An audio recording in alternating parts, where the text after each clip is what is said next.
हनुमान जी ही क्यों गए सीता माता की खोज में, अंगद क्यों नहीं गए।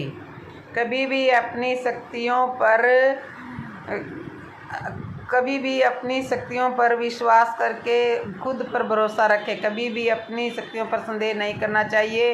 रामायण में अंगद ने अपनी क्षमता और प्रतिभा को कभी कमजोर समझा। तब हनुमान जी लंका गए सीता माता की खोज में। जामवंत ने हनुमान जी को लंका जाने के लिए किया था प्रेरित और बढ़ाया था उनका आत्मविश्वास। श्री रामचरितमानस में सीता माता की खोज करते हुए जामवंत, अंगद और हनुमान जी दक्षिण के समुद्र तट पर पहुंच गए थे।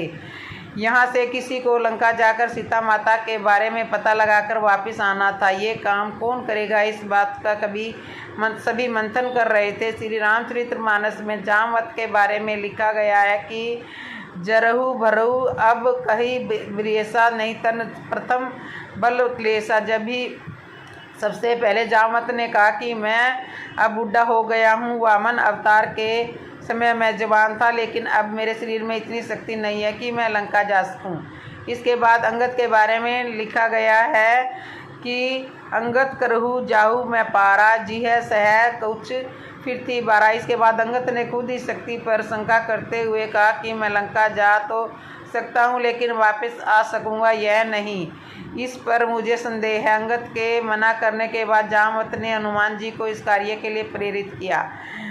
करहु रीछ पति सुनु हनुमाना, का चुप साधी रहु बलवाना।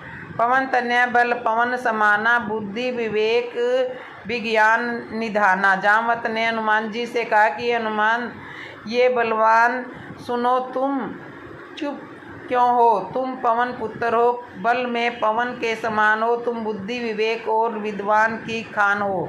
कवच सो काच कठिन जग माही, सो जग होए तात तुम पाही। राम काज लगी तब अवतारा, सुनहि पवन पर्वतकारा। इस संसार में ऐसा कौन सा काम है जो हेता तुम नहीं कर सकते। राम काज के लिए ही तुम्हारा अवतार हुआ है। ये बात सुनते ही हनुमान पर्वत के आकार के हो गए। जामवंत ने हनुमान जी को समझाया कि सिर्फ सीता माता का पता लगाकर लौट कर आना है। हनुमान जी आत्मविश्वास से भरकर बोले कि अभी एक ही छलांग में समुद्र लांघ कर लंका उजाड़ देता हूँ और रावण सहित सारे राक्षसों को मारकर सीता माता को ले आता हूँ। तब जामवंत ने कहा कि नहीं, आप ऐसा नहीं करेंगे। आप सिर्फ सीता माता का पता लगाकर लौट आइए, हमारा यही काम है। फिर प्रभु राम खुद रावण का संहार करेंगे। इसके बाद हनुमान जी समुद्र लांघने के लिए निकल गए। सुरसा और सिंहिका नाम की राक्षसियों ने रास्ता रोका भी, लेकिन उनका आत्मविश्वास कम नहीं हुआ। लंका पहुंचकर उन्होंने सीता का पता लगाया, लंका जलाई और लौट आई। इस प्रसंग की सीख यह है कि हमें अंगद की तरह अपनी शक्तियों पर संदेह नहीं करना चाहिए। खुद पर भरोसा रखें कि हम मुश्किल से मुश्किल काम को भी कर सकते हैं। तभी जीवन में सफलता मिल सकती है। वाल्मीकि कृत रामायण की राम कथा में अंगद की महत्वपूर्ण भूमिका रही। अंगद कौन था और क्या थी उसकी शक्तियाँ, आ जाओ जानते हैं उसके बारे में 7 रहस्यमयी बातें। कौन था अंगद? सुग्रीव के भाई बाली के पुत्र। अंगद की माता का नाम तारा था, जो एक अप्सरा थी। अंगद के पिता की शिक्षा जब प्रभु श्री राम ने अंगद के पिता वानर राज बाली का वध कर दिया, तो बाली ने मरते वक्त अपने पुत्र को पास बुलाकर उसे ज्ञान की 3 बातें बताई थी। बाली ने कहा, पहली बात ध्यान रखना कि देश काल और परिस्थितियों को हमेशा समझकर कार्य करना। दूसरी बात यह कि किसके साथ कब कहाँ और कैसा व्यवहार करें, इसका सही निर्णय लेना। अंत में बाली ने तीसरी सबसे महत्वपूर्ण बात यह कही कि पसंद नापसंद, सुख दुख को सहन करना और क्षमा भाव के साथ जीवन व्यतीत करना, यही जीवन का सार है। बाली ने अपने पुत्र अंगद से ये बातें ध्यान रखते हुए कहा कि अब से तुम सुग्रीव के साथ रहो और हमेशा प्रभु श्री राम की शरण में रहना। मैं त्रैलोक्यपति हूँ। बाली के कहने पर ही अंगद ने सुग्रीव के साथ रहकर प्रभु श्री राम की सेवा की। अंगद ने प्रभु श्री राम के द्वारा सौंपे गए उत्तरदायित्व को बखूबी निभाया। अंगद को बने युवराज। बाली वध के बाद सुग्रीव को कनिष्का का राज्य मिला और अंगद युवराज बनाए गए। पराक्रमी अंगद की भी हनुमान जी की तरह पराक्रमी और बुद्धिमान था। हनुमान जी जामवंत जी की तरह ही अंगद जी भी प्राण विद्या में आगतन था। इस प्राण विद्या के बल पर ही जो चाहे वह कर सकता था। राम की सेना में अंगद ने बहुत पराक्रम दिखाया और सीता की खोज में वानरी सेना का नेतृत्व युवराज अंगद ने किया था। समाप्ति में सीता माता के लंका में हो जाने की बात जानकर अंगद समुद्र पार जाने के लिए तैयार हो गए थे, परंतु दल का नेता होने के कारण जामवंत ने इन्हें जाने नहीं दिया और हनुमान जी को लंका भेजा गया। रामदूत अंगद और रावण युद्ध के पूर्व हनुमान जी के बाद भगवान श्री राम के अंतिम वक्त पर अंगद को अपना दूत बनाकर लंका भेजा गया ताकि सुलह हो और युद्ध टल जाए। अंगद ने वहां पहुंचकर रावण को जो शिक्षा दी और इसके बाद रावण ने गोस्वामी तुलसीदास करते हुए ने बताया कि रामचरितमानस के लंका कांड में बाली पुत्र अंगद रावण की सभा में रावण को सीख देते हुए बताते हैं कि कौन से 14 गुण हैं जिनके कारण मनुष्य मृतक के समान माना जाता है। उस चौपाई में उन्हीं 14 गुणों की चर्चा की गई है। अंगद का पैर रावण ने भरी सभा में अंगद का अपमान किया और अंगद को भी रावण को खूब खरी खोटी सुनाई। इसके चलते रावण आग बबूला हो गया और रावण ने कहा कि यह क्या उच्चारण कर रहा है, यह कटु उच्चारण कर रहा है, इस मूर्ख वानर को पकड़ लो। तब अंगद ने कहा कि मैं प्राण की एक क्रिया निश्चित कर रहा हूँ। यदि चरित्र की उज्ज्वलता है तो मेरा यह पग, इस पग को यदि कोई एक क्षण भी अपने स्थान से दूर कर देगा तो मैं उस समय माता सीता को त्याग करके श्री राम को अयोध्या ले जाऊंगा। अंगद ने प्राण की क्रिया की और उनका शरीर विशाल अवशिष्ट बन गया। तब उन्होंने भूमि पर अपना पैर शिथिल कर दिया। राजसभा में कोई ऐसा बलिष्ठ नहीं था उसके पग को एक क्षण के लिए भी अपनी स्थिति से दूर कर सके। अंगद का पग जब तक क्षण भर दूर भर नहीं हुआ तो रावण ने इस समय स्वतः चला और तुरंत, परंतु रावण के आते ही उन्होंने कहा कि यह अधिराज है। अधिराजाओं से पग उठवाना सुंदर नहीं है, क्योंकि अपने पग को अपनी सतली से युक्त कर दिया और कहा कि ये रावण तुम्हारे मेरे चरण को स्पर्श करना निरर्थक है। यदि तुम राम के चरणों को स्पर्श करो तो मैं तुम्हारा कल्याण हो सकता है। रावण मौन होकर अपने स्थल पर विराजमान हो गया। अंत में क्या हुआ, लंका विजय के बाद श्री राम का अयोध्या में राज्य अभिषेक हुआ। उसके बाद सभी कपी नायकों को जब विदा करके भगवान श्री राम अंगद के पास गए तो अंगद भगवान से बोले, नाथ, मेरे पिता ने मरते समय मुझे आपके चरणों में डाला है, अब आप मेरा त्याग न करें, मुझे अपने चरणों में ही पड़ा रहने दीजिए। यह कहकर अंगद भगवान के चरणों में गिर पड़े। भगवान राम ने उन्हें हृदय से लगाकर अपने निजी वस्त्र तथा आभूषण अंगद को पहनाए और उन्हें समझा बुझाकर कनिष्ठ के लिए रवाना किया। सीता को खोजने के लिए सुग्रीव ने किस किस वानर योद्धा को किस किस दिशा में भेजा था। किष्किंधापुरी के राजा वानर राज सुग्रीव जब श्री राम से मिले तो उनके साथ असंख्य वानर और उनके युद्धपति अर्थात सेना नायक वहां पर उपस्थित थे। सबसे पहले सुग्रीव ने सीता जी की खोज के लिए विनत नामक युद्धपति को पूर्व दिशा में भेजा और 1 महीने का समय दिया। 1 महीने में किसी भी तरह से उपस्थित होकर सीता जी के बारे में समाचार देना था। सुग्रीव ने यह भी घोषणा कर दी थी कि जो भी 1 महीने से अधिक समय लगाएगा वह मेरे द्वारा मारा जाएगा। इसलिए 1 महीने के बाद सीता जी के बारे में जो भी समाचार हो वह आकर आवश्यक बताना है। उसके बाद सुग्रीव ने दक्षिण दिशा में जिस वानर योद्धाओं को भेजा था उनके नाम इस प्रकार थे: अग्निपुत्र, नील, वायुपुत्र हनुमान जी, ब्रह्मा जी के पुत्र जामवंत और बाली, अंगद आदि प्रधान प्रधान वीरों को दक्षिण दिशा की ओर भेजा था। पश्चिम दिशा में सुग्रीव ने तारा के पिता सुलेक्षण के नृत्य में अनेक बांदर वीरों को सीता जी की खोज के लिए भेजा था। सुग्रीव ने सीता जी की खोज के लिए उत्तर दिशा में सतबली नाम के वीर वानर योद्धा को भेजा था।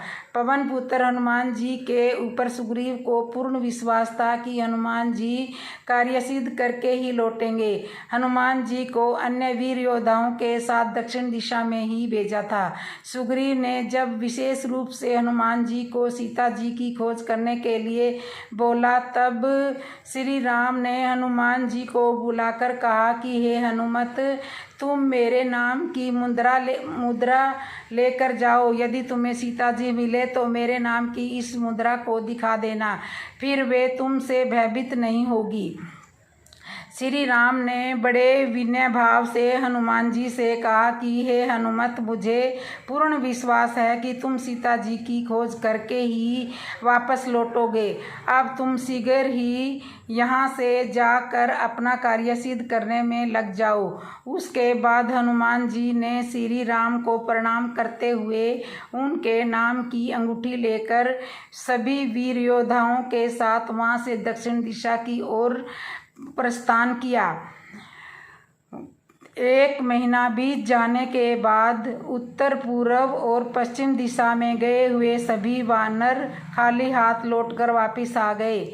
उन्हें कहीं भी सीता जी का कोई भी पता नहीं चला। वे निराश होकर 1 महीने के बाद सुग्रीव को दिए गए वचन के अनुसार वापस लौट आए थे। लेकिन दक्षिण दिशा में गए हुए वानर योद्धा अभी तक लौट कर नहीं आए थे, जिसमें हनुमान जी, नील, तार, अंगद, जामवंत आदि सभी वीर योद्धा दक्षिण दिशा की तरफ ही गए थे। अब हम आगे अन्य वीडियो में बताएंगे कि दक्षिण दिशा में गए हुए वीर योद्धाओं ने किस प्रकार सीता जी की खोज की थी। रामायण में हनुमान लंका दहन की कहानी। समुद्र तट पर पहुंचने के बाद हनुमान एक पर्वत के ऊपर चढ़ गए और वहां से उन्होंने लंका की ओर देखा। लंका का राज्य उन्हें दिखा, जिसके सामने एक बड़ा द्वार था और पूरा लंका सोने का बना हुआ था। हनुमान ने एक छोटे मच्छर के आकार में जितना रूप धारण किया और वो द्वार से अंदर जाने लगे। उसी द्वार पर लंकनी नामक राक्षसी रहती थी। उसने हनुमान का रास्ता रोका तो हनुमान ने एक जोर का गुस्सा दिया तो नीचे जाकर गिरी। उसने डर के मारे हनुमान को हाथ छोड़ा और लंका के भीतर चली गई। हनुमान ने माता सीता को महल के हर जगह ढूंढा, पर वह उन्हें नहीं मिली। थोड़ी देर बाद ढूंढने के बाद उन्हें एक ऐसा महल दिखाई दिया जिसमें एक छोटा सा मंदिर था और एक तुलसी का पौधा भी था। उस हनुमान जी को यह देखकर अमचे में पड़ गए, यह हैरान रह गए और उन्हें यह जानने की इच्छा हुई कि आखिर ऐसा कौन है जो इन असुरों के बीच में श्री राम भक्त है, जिन्होंने ये तुलसी का पौधा लगा रखा है। यह जानने के लिए हनुमान ने एक ब्राह्मण का रूप धारण किया और उन्हें पुकारा। विभीषण अपने महल से बाहर निकले और जब उन्होंने हनुमान को देखा तो वो बोले, हे महापुरुष, आपको देखकर मेरे मन में अत्यंत सुख मिल रहा है। क्या आप स्वयं श्री राम हैं? तब हनुमान ने पूछा, आप कौन हो? विभीषण ने उत्तर दिया, मैं रावण का भाई विभीषण हूँ। यह सुनकर हनुमान अपने असली रूप में आ गए और श्री रामचंद्र जी के विषय में सभी बातें उन्हें बताई। विभीषण ने निवेदन किया कि हे पवन पुत्र, मुझे एक बार श्री राम से मिलवा दो। हनुमान ने उत्तर दिया, मैं श्री राम से जरूर मिलवा दूंगा, परंतु पहले मुझे यह बताइए कि मैं जानकी माता से कैसे मिल सकूं? उनसे मिलने का कौन सा रास्ता अपनाऊं? तो ये थी हनुमान जी लंका में कैसे गए और किस प्रकार से माता सीता से मिले। हनुमान कौन है? एक बार पार्वती जी ने शंकर जी से ये कहा कि भगवान अपने इस भक्त रावण को कैलाश पर्वत पर आने से रोक दीजिए, वरना मैं किसी दिन इसे अग्नि में भस्म कर दूंगी। यह जब भी आता है मैं बहुत ही असहज हो जाती हूँ। यह बात मुझे बिल्कुल भी पसंद नहीं है। आप इसे समझा दीजिए कि वह कैलाश पर्वत पर न आए। शिव जी भी जानते थे कि पार्वती सिर्फ उनके वरदान की मर्यादा रखने के लिए रावण को कुछ नहीं कहती है। वह चुपचाप बाहर आकर देखते हैं रावण नंदी को परेशान कर रहा है। शिव जी को देखते ही वह हाथ जोड़कर प्रणाम करता है। प्रणाम महादेव, आओ दशनन, कैसे आना हुआ? मैं तो बस यहाँ आपके दर्शन करने के लिए आ गया था महादेव। आखिर महादेव ने उसे समझाना शुरू किया, देखो रावण, तुम्हारा यहाँ आना पार्वती को बिल्कुल भी पसंद नहीं है, इसलिए तुम यहाँ मत आया करो। महादेव, आप ये क्या कर रहे हो? आपने ही तो कहा था कि मुझे किसी भी समय आपके दर्शन करने के लिए मैं आ सकता हूँ। कैलाश पर्वत पर आने का वरदान दिया आपने ही, अपने वरदान को वापस ले रहे हो। ऐसी बात नहीं है रावण, लेकिन तुम्हारे क्रियाकलापों से पार्वती परेशान रहती है और किसी दिन इसने तुम्हें श्राप दे दिया तो मैं कुछ नहीं कर पाऊंगा, इसलिए बेहतर यही है कि तुम यहाँ पर ना आया करो। फिर आपका वरदान तो मिथ्या हो गया महादेव। मैं तुम्हें आज एक और वरदान देता हूँ। तुम जब भी मुझे याद करोगे मैं समय तुम्हारे पास आ जाऊँगा, लेकिन तुम अब किसी भी परिस्थिति में कैलाश पर्वत पर मत आना। अब तुम यहाँ से जाओ, पार्वती तुमसे बहुत रुष्ट है। रावण चला गया। समय बदलता रहा। हनुमान जी रावण की श्रवण नगरी लंका को जलाकर राख करके चले जाते हैं और रावण उनका कुछ भी नहीं कर सकता। वह सोचते सोचते परेशान हो जाता है कि आखिर उस हनुमान ने इतनी शक्ति कहाँ से। परेशान होकर वह महल में ही स्थित शिव मंदिर में जाकर शिव जी से प्रार्थना करना आरंभ करता है। उसकी प्रार्थना से शिव जी प्रसन्न होकर प्रकट हो जाते हैं। रावण अभिभूत होकर उनके चरणों में गिर पड़ता है। कहो दशनन, कैसे हो? शिव जी पूछते हैं। आप अंतर्यामी हैं महादेव, सब कुछ जानते हैं प्रभु। एक अकेले बंदर ने मेरी लंका को और मेरे द्रव्य को ही जलाकर राख कर दिया। मैं जानना चाहता हूँ कि यह बंदर जिसका नाम हनुमान है आखिर कौन है? और प्रभु, उसकी पूंछ तो और भी ज़्यादा शक्तिशाली थी, किस तरह सहजता से मेरी लंका को जला दिया? मुझे बताइए, यह हनुमान कौन है? शिव जी मुस्कुराते हुए रावण की बात सुनते रहते हैं और फिर बताते हैं कि रावण, ये हनुमान और कोई नहीं, मेरा ही रुद्र अवतार है। विष्णु ने जब यह निश्चय किया कि वे पृथ्वी पर अवतार लेंगे तो माता लक्ष्मी भी साथ ही अवतरित होंगी, तो मेरी इच्छा हुई कि मैं भी उनकी लीलाओं का साक्षी बनूं। और जब मैंने अपना यह निश्चय पार्वती को बताया तो वह हट कर बैठी कि मैं भी साथ ही रहूँगी, लेकिन यह समझ में नहीं आया कि उसे इस लीला में किस तरह भागीरथदार बनाया जाए। तब सभी देवताओं ने मिलकर मुझे यह मार्ग बताया, आप तो बंदर बन जाइए और शक्ति रूपा पार्वती देवी उनकी पूंछ के रूप में आपके साथ रहे।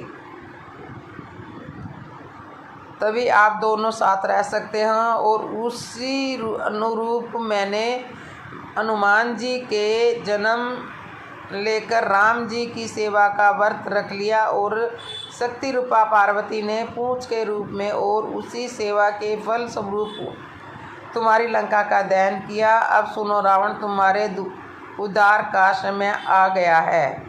अतः श्री राम के हाथों तुम्हारा उद्धार होगा। मेरा पराश्रम है कि तुम युद्ध के लिए सबसे अंत में प्रस्तुत होना, जिससे कि तुम्हारा समस्त राक्षस परिवार भगवान के हाथों से मोक्ष को प्राप्त करे और तुम सभी उद्धार हो जाए। रावण को सारी परिस्थिति का ज्ञान होता है और उस अनुरूप वह युद्ध की तैयारी करता है और अपने पूरे परिवार को राम जी के समक्ष युद्ध के लिए पहले भेजता है और उस सबसे अंत में समय मोक्ष को प्राप्त होता है। हर हर महादेव। तो दोस्तों, ये वीडियो आपको कैसे लगी? अच्छी लगी हो तो कमेंट में जय श्री राम जय श्री श्याम ज़रूर लिखना।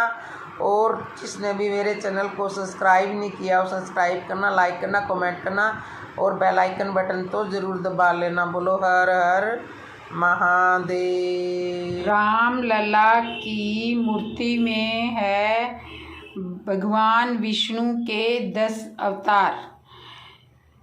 भगवान विष्णु के 10 अवतार बहुत महत्वपूर्ण है। राम लला की मूर्ति में भगवान विष्णु के 10 अवतार भी हैं। साथ ही इस मूर्ति में हिंदू धर्म के प्रमुख चिन्ह भी हैं। अयोध्या में प्राण प्रतिष्ठा कार्यक्रम में श्री राम लला की बाल स्वरूप की मूर्ति को विराजमान किया गया था। यह बहुत बेहद सुंदर और श्याम रंग की है। आपको बता दें कि रामलला की मूर्ति यह मूर्ति कर्नाटका के मशहूर मूर्तिकार अरुण योगीराज ने बनाई है। रामलला की इस मूर्ति में भगवान विष्णु के 10 अवतार भी हैं। इसके साथ ही मूर्ति के ऊपरी हिस्से में ओम, पद, चक्र, सूर्य, गदा, शंख और स्वास्तिक के चिन्ह भी दिखाई देंगे, जो हिंदू धर्म के प्रमुख चिन्ह है। आइए जानते हैं भगवान विष्णु के 10 अवतारों के बारे में जो रामलला की मूर्ति में विद्यमान है। मत्स्य अवतार, पृथ्वी के जल मग्न होने में स्थिति में भगवान विष्णु ने मछली का रूप धारण कर रक्षा की। वामन अवतार में विष्णु भगवान ने वामन अवतार ब्राह्मण का रूप धरकर राजा बलि से देवताओं की रक्षा की थी, जिसके चलते उन्हें वामन अवतार रूप धारण करना पड़ा था। कुर्म अवतार, समुद्र मंथन के समय मंदर पर्वत को भगवान विष्णु ने क्षीर सागर में अपने कवच पर संभाला था और उसकी सहायता से देवों एवं असुरों ने समुद्र मंथन करके 14 रत्नों की प्राप्ति की। अतः इसके लिए भगवान विष्णु को कुर्म अवतार लेना पड़ा था। नरसिंह अवतार, श्री हरि विष्णु ने नरसिंह रूप धारण कर भक्त प्रहलाद की रक्षा की थी, जिसके लिए उन्हें हिरण्यकश्यप का वध करना पड़ा था। वराह अवतार, पौराणिक कथा के अनुसार भगवान विष्णु ने हिरण्यकश्यप नामक राक्षस का वध किया था तथा पृथ्वी की रक्षा करने के लिए वराह अवतार धारण किया था। श्री राम अवतार, भगवान श्री हरि ने त्रेता युग में पुरुषोत्तम प्रभु श्री राम का अवतार धारण करके लंकाधिपति दशानन रावण का वध किया था और दुनिया को असत्य पर सत्य की विजय दर्शाकर रावण का नाश किया था। कृष्ण अवतार, श्री हरि विष्णु के द्वापर युग में कृष्ण अवतार रूप में जन्म लेकर कंस का वध किया तथा प्रजा की रक्षा करके धर्म को स्थापित किया। बुद्ध अवतार को विष्णु का एक अवतार माना जाता है। हालांकि कुछ लोग मानते हैं कि बुद्ध अवतार थे या नहीं थे, इस पर विवाद है। परशुराम अवतार, विष्णु जी ने परशुराम अवतार लेकर अत्याचारी हड्डवशी क्षत्रिय विषयों में 36 बार युद्ध किया था और 36 बार ही उनका नाश किया था। कल्कि अवतार, ऐसा माना जाता है कि विष्णु भगवान भविष्य में कलयुग के अंत में कल्कि अवतार में आएंगे और पापियों का अंत करके लोगों के दुखों का अंत करेंगे। तो ये थी भगवान विष्णु के अवतार की 10 अवतार की सारी कहानी। तो आपको कैसे लगी कमेंट में बताना, और कमेंट में जय श्री राम जरूर लिखना, जय श्री विष्णु भगवान जरूर लिखना, और जिसने मेरे चैनल को सब्सक्राइब नहीं किया सब्सक्राइब करना, लाइक करना, कमेंट करना और बेल आइकन बटन तो ज़रूर दबा देना। जय श्री राम, जय श्री राम।